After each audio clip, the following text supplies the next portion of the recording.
En este tema vamos a presentar la noción de sucesión y dos tipos de sucesiones, las más sencillas de trabajar, que serían las progresiones aritméticas y geométricas. Empieza el tema hablándonos de lo que significaría una sucesión numérica, que se define como un conjunto infinito de números que generalmente, porque no en todas las ocasiones, puede ser una sucesión que no tenga ningún tipo de patrón, pero normalmente tiene un patrón a través de una relación aritmética con la posición que ocupa o con otros términos de la sucesión.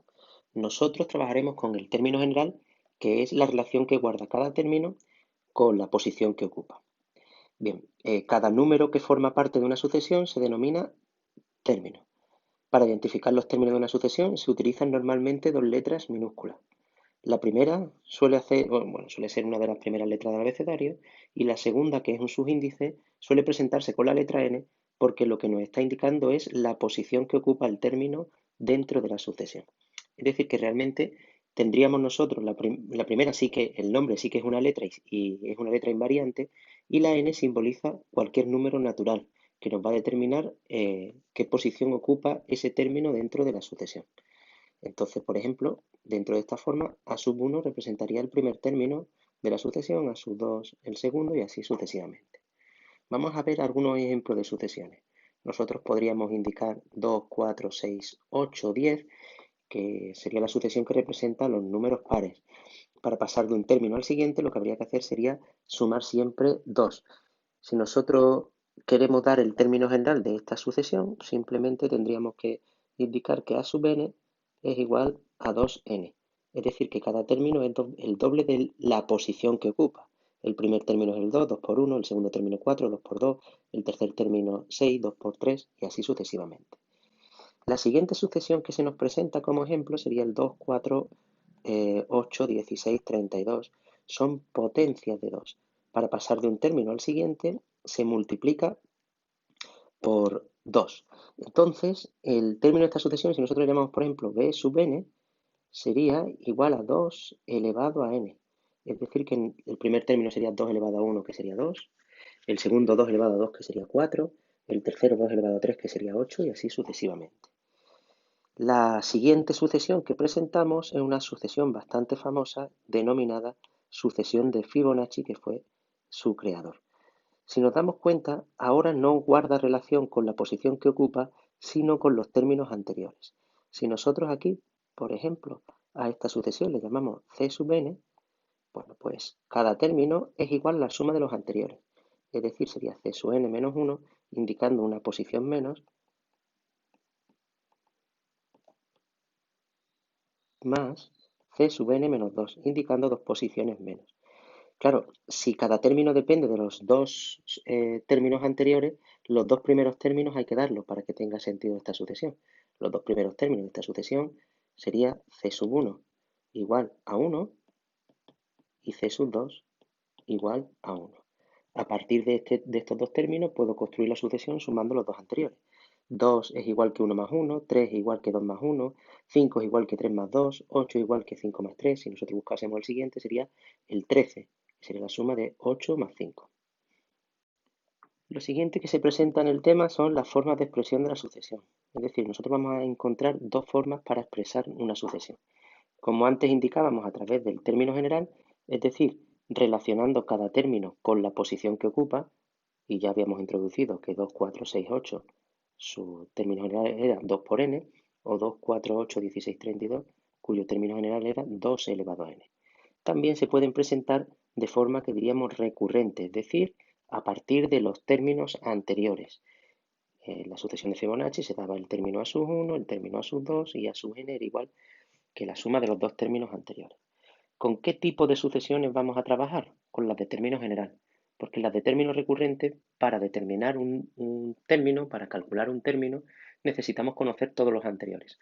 O bien trabajar con un ordenador programando la iteración de varios términos y que el ordenador fuese generando cada uno de los términos. Entonces nosotros, para empezar a trabajar con sucesiones, es más fácil trabajar con aquellas sucesiones en las que hay un término general, que por lo general va a ser una expresión algebraica, como las que trabajábamos en cursos anteriores. El siguiente epígrafe se denomina álgebra de sucesiones. Realmente, cuando decimos álgebra, estamos indicando operaciones con las sucesiones. Lo que pasa es que es una forma de expresarlo en matemáticas.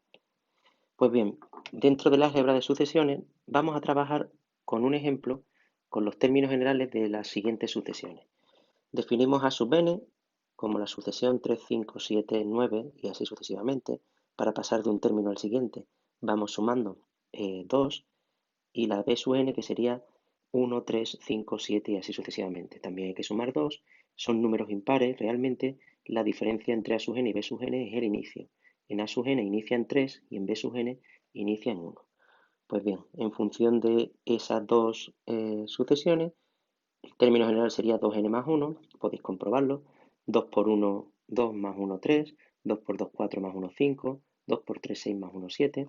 O si cogemos b sub n, sería 2n menos 1. 2 por 1, 2 menos 1, 1. 2 por 2, 4 menos 1, 3. 2 por 3, 6 menos 1, 5. Se comienza presentando la suma. Lo que nos dice el álgebra de sucesiones, operaciones con las sucesiones, es que la sucesión suma es igual que la suma de las sucesiones. ¿Eso qué quiere decir? Pues nada, que todos los términos salen de sumar cada uno de los términos de las dos sucesiones con las que trabajamos. Es decir, el primer término de la sucesión a sub n más b sub n sería 3 más 1, el segundo 5 más 3, 7 más 5, 9 más 7, cada término como suma de esos dos términos. Y si queremos calcular término general, bueno, pues es tan sencillo como sumar los términos generales. 2n más 1 más 2n menos 1, si nos damos cuenta, el 1 y el menos 1 se nos va y nos queda 4n, que realmente, si nos fijamos, es así porque 4, 8, 12 son los múltiplos de 4.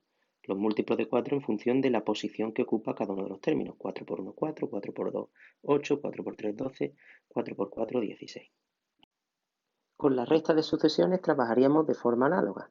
Esto significa que la resta de la sucesión recta es igual que la resta de sucesiones. ¿Cómo conseguimos los términos?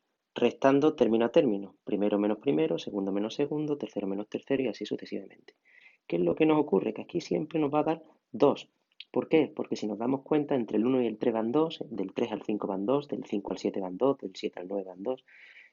Como se van sumando siempre 2 en las dos sucesiones, y en la de a sub n empieza en el 3 y la b sub n empieza en el 1, significa que la distancia siempre se conserva. Si nosotros ahora trabajamos con estas dos sucesiones, aquí tenemos una pequeña errata, sería a sub n menos b sub n, entonces tendríamos que restar al término de la a sub n el término de la b sub n. 2n más 1 menos 2n menos 1 se convierte en 2n más 1 menos 2n más 1. 2n menos 2n se nos va y nos quedaría la suma de 1 más 1, que realmente nos da 2. Producto por un escalar. Entendemos por escalar un número. Pues nada, el resultado de multiplicar cada término de la sucesión por un número es igual que si multiplicamos el término general por ese número. Si nosotros, por ejemplo, determinamos la sucesión 7an, es ir multiplicando por 7 cada término. 7 por 3, 7 por 5, 7 por 9, lo que sería 21, 35, 49, 63. Bien, el término general sería 7 por el término general de a sub n, por a sub n, que sería 7 por 2n más 1, 14n más 7. Si nosotros comprobamos sería 14 por 1, 14 más 7, 21, 14 por 2, 28 más 7, 35, 14 por 3, 42 más 7, 49, 14 por 4, 56 más 7, 63. La sucesión producto se define como el producto de las sucesiones, es decir, que si nosotros le definimos a sub n por b sub n, para conseguir esa sucesión, lo único que tenemos que ir haciendo es ir multiplicando término a término. 3 por 1, 3, 3 por 5 por 3, 15, 7 por 5, 35, 9 por 7, 63. Y con el término general haríamos lo mismo. Aquí aprovechamos que conocemos los productos notables y sería el cuadrado del primero, que es 2n, que sería 4n cuadrado, menos el cuadrado del segundo, que sería 1 al cuadrado 1. Si sustituimos 1 al cuadrado 1 por 4, 4, menos 1, 3, 4 por 4, 16 menos 1, 15, 4 por 9, 36 menos 1, 35 y 4 por 16, 64 menos 1, 63. El cociente, pues igual que en los anteriores, se define la sucesión cociente como la división de las sucesiones. Entonces nosotros tendríamos que a sub n entre b sub n igual que la división de esas dos sucesiones. Para los términos, pues nada, vamos dividiendo. 3 entre 1, que sería 3, 5 entre 3, 7 entre 5, 9 entre 7. Y el término general aquí hay poco que hacer porque no se puede simplificar y sería a sub n entre b sub n, que sería 2n más 1 entre 2n menos 1. Como en el numerador aparece la sucesión a sub n, en el denominador la b sub n, simplemente sustituyendo términos que ya habíamos calculado anteriormente, nos dará la sucesión división.